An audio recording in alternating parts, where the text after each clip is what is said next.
আচ্ছা নমস্কার দিদি, আপনারা কোথা থেকে এসছেন? নদিয়া জেলা থেকে এসছেন, তাই তো? তো আমরা আজ সুন্দরবনে শিবাবোটে ট্যুর করছি। এটা হচ্ছে শিবাবোটের কন্ট্যাক্ট নাম্বার। দাদা এসছেন পঙ্কজ দা, এনার সঙ্গে আমার কন্ট্যাক্ট মনোজ দা। আচ্ছা, আমরা এই মুহূর্তে সড়কখালি 1 যে ক্যানেলটা বনবিহারানির মধ্যে বড় সাইজে একটা মানে বাঘ দেখেছি, সুইমিং টাইগার। উনি হচ্ছে আমাদের গাইড সরকার। আচ্ছা, তা আপনারা সুন্দরবনে এসে কেমন বুঝলেন, বলুন সুন্দরবন কেমন লাগলো? বাঘ দেখেছেন? খুব ভালো লেগেছে।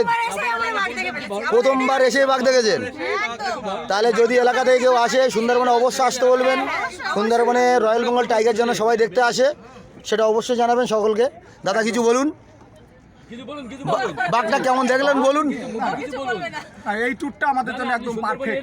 আমরা আগেও তো এসেছি, ঝিঙাখালী, সজনাখালী ওগুলোতে ঘুরেছি, সন্দেশখালী, কিন্তু এইবার যেটা দেখতে পেলাম অরিজিনাল রয়্যাল বেঙ্গল টাইগারটা, যে তার মনোরম পরিবেশে যেটা ঘুরলো সেটা একদম ন্যাচারাল, একদম 10 ফুট দূর থেকে দেখলাম সামনাসামনি, একদম 10 ফুট দূর থেকে বাঘ দেখেছে দাদা। এটা হচ্ছে আমাদের শিবাবোট। এই শিবাবোটের মাথা থেকে 10 ফুট একদম খুব কাছে ছিল বাঘটা। বনবিহারানি একটা ছোট্ট ক্যানেল সুদর্ণখালী থেকে বেরিয়ে আসতেই পড়ে, তো সেই ক্যানেলের মধ্যে আমরা বাঘটা দেখেছি।